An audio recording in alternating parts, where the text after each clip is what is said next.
Monsieur le Président, Monsieur le Premier ministre, Mesdames et Messieurs les ministres, Messieurs les présidents de groupe, mes chers collègues, à partir du 11 mai, la France va devoir réussir l'impossible, reprendre vie sans mettre en danger celle des Français.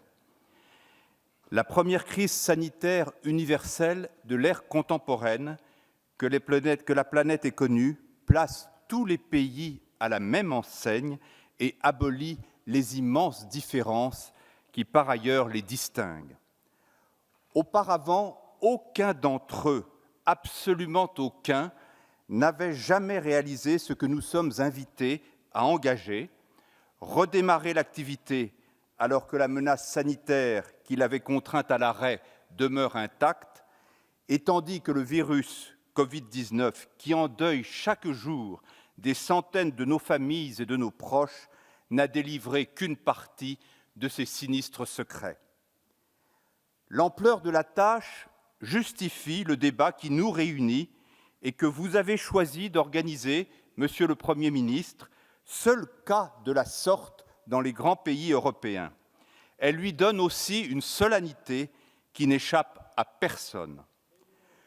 Vous avez décidé d'observer avec le Parlement les mêmes principes de vérité et de transparence qu'avec nos concitoyens depuis le début de la crise.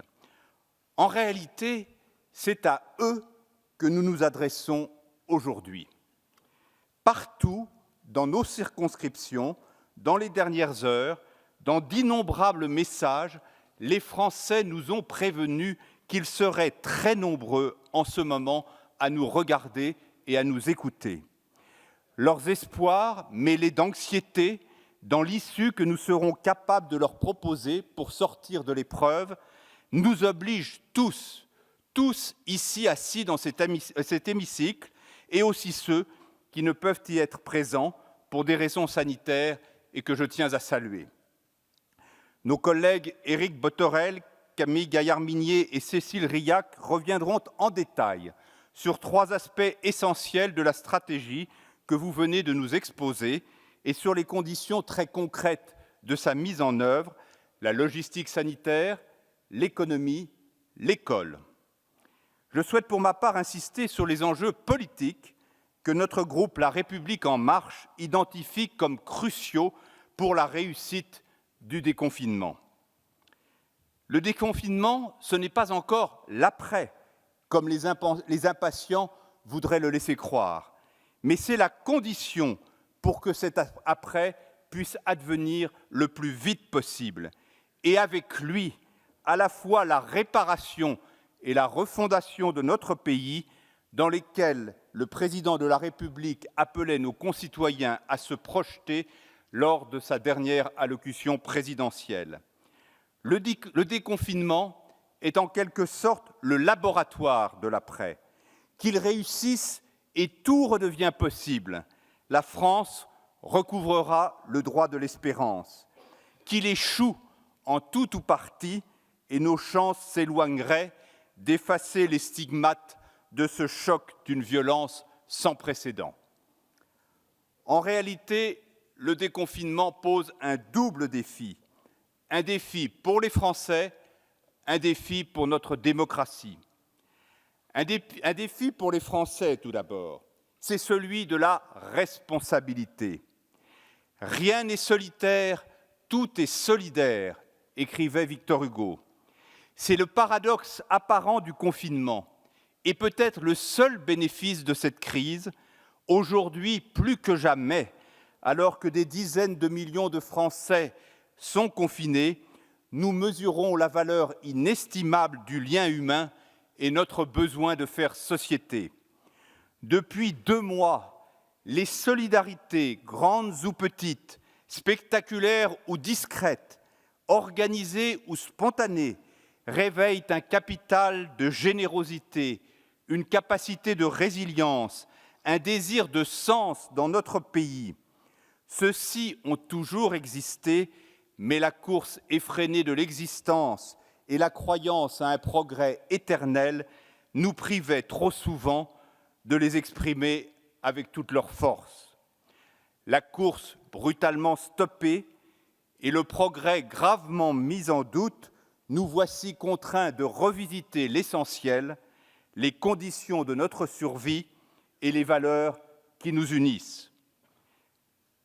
Les Français ont réussi le confinement, ils sont résolus à réussir le déconfinement et ils en acceptent les risques pourvu que ceux-ci soient contrôlés. En sacrifiant partiellement leur liberté, ils ont permis de ralentir drastiquement la vitesse de circulation du virus et d'éviter, mais de si peu, la saturation de nos hôpitaux. Au prix, il est vrai, du dévouement et du professionnalisme admirable de nos personnels soignants auxquels nous rendons ici un hommage unanime.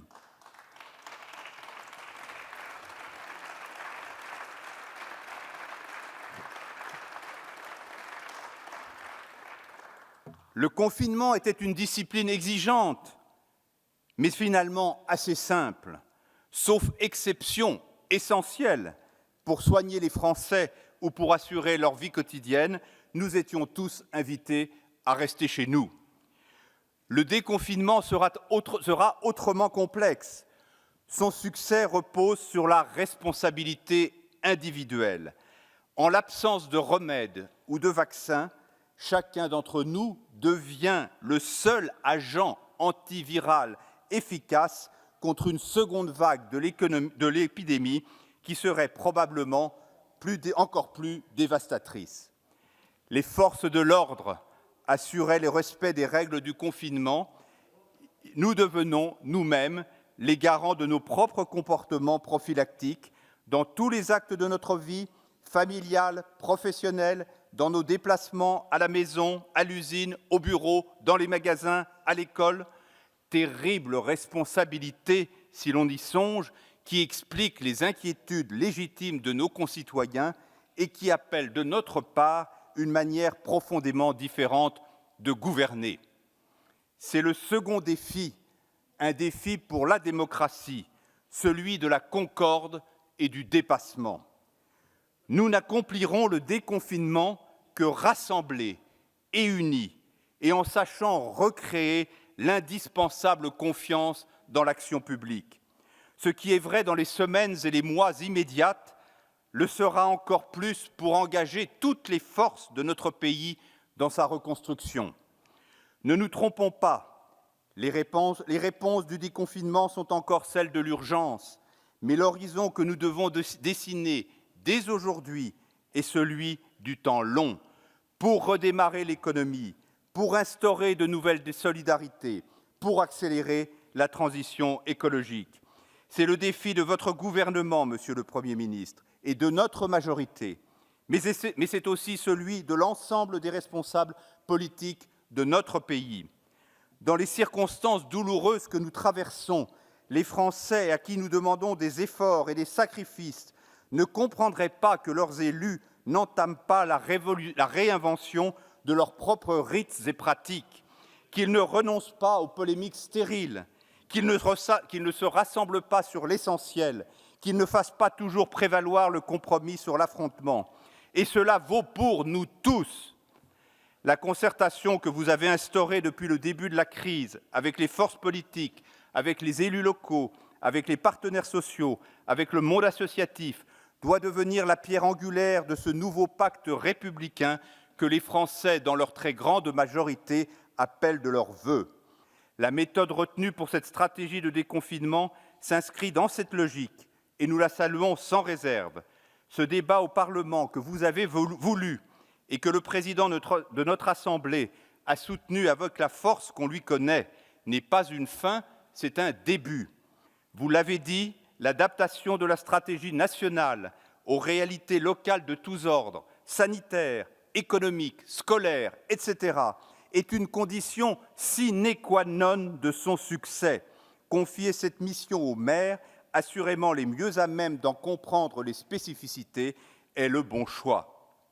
Sous réserve que ces acteurs de la République du quotidien, selon l'expression du chef de l'État, et les préfets sachent entraîner tous les acteurs de ces bassins de vie, services déconcentrés de l'État et décentralisés, acteurs du tissu économique et du monde associatif, notamment ceux qui agissent en protection des populations les plus fragiles, simples citoyens, au premier rang desquels les parents d'élèves, jusque et y compris, vous n'en serez pas surpris, les députés qui souhaitent prendre toute leur part au plan de déconfinement. Monsieur le Premier ministre, vous avez voulu que votre déclaration soit suivie d'un vote, prérogative que vous réserve la Constitution.